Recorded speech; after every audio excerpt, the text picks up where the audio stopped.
saying, but is the coaching you kind of looking forward to the challenge? You guys taping going ahead without him? Not really. I'd rather have him, you know. But the coach and me and the players in there understand that they don't have him, and so it's another challenge. And you know, I think everybody will be up for it. Simplifying in offense doesn't mean that it's easier to defend, obviously. I mean, if you execute it right. Yeah, this is very true. We're done. Okay. What's the need? Well, for us, it's got to be our ball movement. You know, it's not going to be. We don't have a guy anymore that's talented enough to hold the ball and create plays with his eyes and orchestrate. That's just not who we are. And so, you know, when you don't have a shot or you don't have the can make a play, then you have to make a quicker decision to move the ball. Other than that, that's it. That's just that simple. Doc, they named the guys that are going to be in the rookie sophomore game this year, and Jared was not among them. Does that surprise you based on what he's been able to? Yeah, first I knew it. So again, I'm really concerned with all that kind of stuff. So yeah, well, you know, listen, he'll make it eventually. Maybe not that team, but he'll be in the league a long time, and I think he'll be happier with that in the long run. From the beginning of the season to now, Doc, can you just talk about his growth as a player for you guys? Well, he's gotten more comfortable. You know, he has improved as a player, but I already thought he was good when he came in. You know, I would love to say it was us, but it was him. You know, he does all the work. He does all the reps. He does all that, and he had most of it before he got here. It just took him some time to get comfortable, you know, with what we were doing and with himself in the league. And I think that's the biggest thing with him. But he's been terrific for us. Has he been what you thought he would be at this point in his career? I don't know what I thought. I thought he'd be a good player for a very long time. I thought he would be a rebounder. I knew he was a better shooter than the league thought he was in college because I've witnessed it, you know, watching him in high school and stuff. So I don't know where I thought he would be, but I did think he would be in our rotation, and he is. Doc, the biggest challenge for young guys when they come to the league having, you know, is defending at this level. Yeah. How is he progressing in that particular area?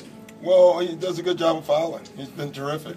You know. He only had one against Miami. Yeah, I know it. Yeah, that's amazing. But no, he's just, you know, he's very, very smart, and I think he learns each guy, each night, each time he plays someone different. He's been fooled a lot, and then the next time we play that same team, he's not, and that tells you that he's learning. Doc, you know, you were not in love with, you admitted you weren't in love with the idea of starting Jared before the Miami game. Is this a better situation for him?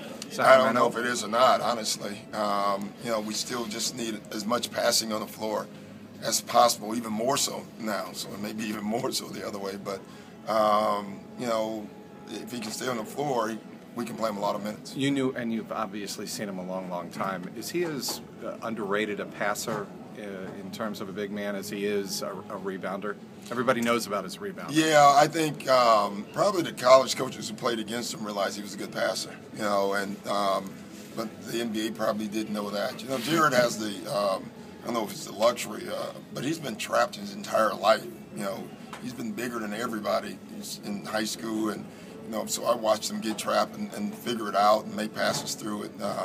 Watched him the Duke game where he didn't take many shots and just shredded him with his passing. So I think that'll slowly come around the league. Doc, if the draft happened again tonight, where do you think he would fall? Top 5. I don't even know. Maybe top 10. Who knows?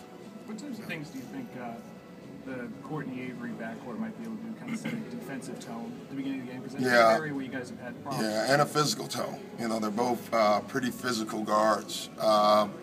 So I think that will be a little bit of a difference, you know. And as long as they can keep the ball in front of them, that would be great. Will Rajon be coming to the games and sitting on the bench, or are you going to devote? I don't know. What do you think? You've been around me long enough to know. I don't ever ask. Don't really care. I just want him to do what he needs to do. I think it's very hard to come to every game. When I had that same injury, and there's days you want to be around the guys, and there are days you don't. And I think you got to give him room to do what he wants. What about tonight? No idea.